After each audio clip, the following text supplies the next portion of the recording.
గత కొన్ని నెలలుగా పశ్చిమ ఆసియాలో జరుగుతున్న భీకర యుద్ధం మనందరినీ ఆందోళనకు గురిచేస్తోంది. అసలు మూడో ప్రపంచ యుద్ధం మొదలైపోతుందా అన్నంతగా పరిస్థితులు దారితీశాయి. కానీ సరిగ్గా ఇదే సమయంలో ప్రపంచాన్ని ఊపేసే ఒక మైండ్ బ్లోయింగ్ బ్రేకింగ్ న్యూస్ బయటకొచ్చింది. అమెరికా ప్రతిపాదించిన చారిత్రాత్మక శాంతి ఒప్పందానికి ఇరాన్ సూత్రప్రాయంగా అంగీకరించింది. తమ దగ్గర ఉన్న అత్యంత ప్రమాదకరమైన అణుబాంబు తయారీకి వాడే హైలీ ఎన్రిచ్డ్ యురేనియం నిల్వలను పూర్తిగా వదిలేయడానికి ఇరాన్ గ్రీన్ సిగ్నల్ ఇచ్చింది. అసలు ఇరాన్ సుప్రీం లీడర్ ముజ్తబా ఖమేనీ ఈ నిల్వలను దేశం దాటించవద్దని ఆర్డర్స్ వేసినా ఇరాన్ ఎందుకు లొంగిపోయింది? అమెరికా ఇరాన్ను ఎలా దారికి తెచ్చుకుంది? ఒకవేళ ఇరాన్ మాట వినకపోతే ట్రంప్ ప్లాన్ చేసిన ఆ సీక్రెట్ మిలిటరీ ఆపరేషన్ ఏంటి? ఈ డీటెయిల్స్ అన్ని ఈ వీడియోలో క్లియర్ కట్ గా చూద్దాం.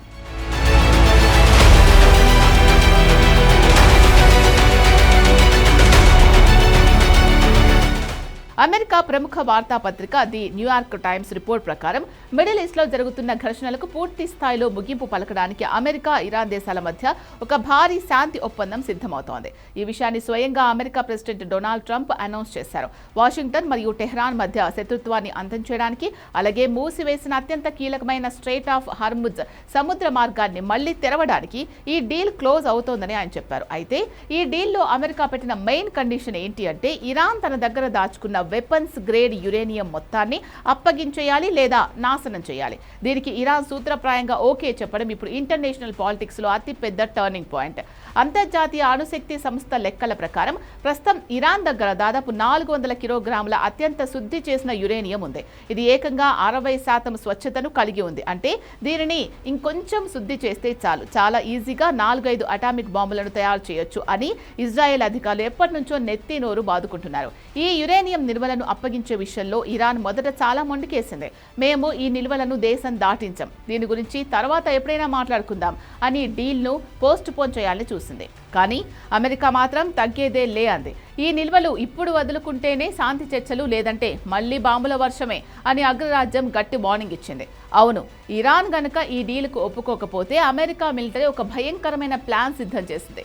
ఇరాన్లోని ఇస్ఫహాన్ అణు కేంద్రం భూగర్భంలో ఈ యురేనియం దాచబడి ఉందని అమెరికా నమ్ముతోంది.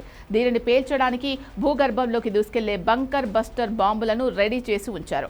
అంతేకాదు ఒకానొక దశలో president Trump America Israel joint commando operation ద్వారా ఇరాన్ అణు ప్లాంట్లోకి చొరబడి ఆ యురేనియం నిల్వలను దొంగలించడానికి లేదా స్వాధీనం చేసుకోవడానికి కూడా ప్లాన్ చేశారు. కానీ ఆపరేషన్లో రిస్క్ చాలా ఎక్కువగా ఉండడంతో దానికి పర్మిషన్ ఇవ్వలేదు.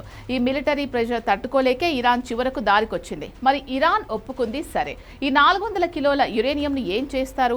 దీనికోసం రాబోయే 30 నుంచి 60 రోజుల్లో క్షుణ్ణంగా చర్చలు జరగబోతున్నాయి. గతంలో 2015లో ఒబామా హయాంలో జరిగిన డీల్ లాగే ఈ యురేనియం నిల్వలను వేరే దేశానికి, అంటే గతంలో రష్యాకు పంపినట్టు తరలించడం లేదా దాని రేడియో ధార్మికత తీవ్రతను తగ్గించి ఆయుధాలకు పనికి రాకుండా మార్చడం వంటి ఆప్షన్స్ పరిశీలిస్తున్నారు.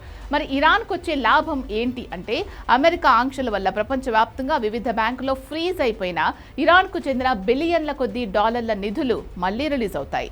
ఈ డబ్బును దేశ పునర్నిర్మాణానికి వాడుకోవచ్చు. అయితే పూర్తి అణు ఒప్పందం కుదిరిన తర్వాతే ఈ నిధులు ఇరాన్ చేతికి వస్తాయి.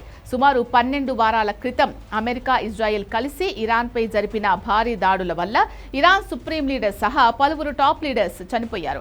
ఆ తర్వాత ఇరాన్ కూడా ఇజ్రాయెల్పై అమెరికా మిలిటరీ బేస్లపై ఎదురు దాడులు చేసింది. ఇరుపక్షాల దాడులతో మిడిల్ ఈస్ట్ అంతా అల్లకల్లోలంగా మారింది. కానీ ఇప్పుడు ఇరాన్ తన యురేనియంను వదులుకోవడానికి సిద్ధపడడంతో ఈ సుదీర్ఘ శత్రుత్వానికి, యుద్ధానికి ఎండ్ కార్డు పడే అవకాశాలు స్పష్టంగా కనిపిస్తున్నాయి. ఒకవేళ ఈ డీల్ సక్సెస్ అయితే ప్రపంచ ఆర్థిక వ్యవస్థకు, ముఖ్యంగా క్రూడ్ ఆయిల్ ధరలు తగ్గించడానికి ఇది ఎంతగానో హెల్ప్ అవుతుంది.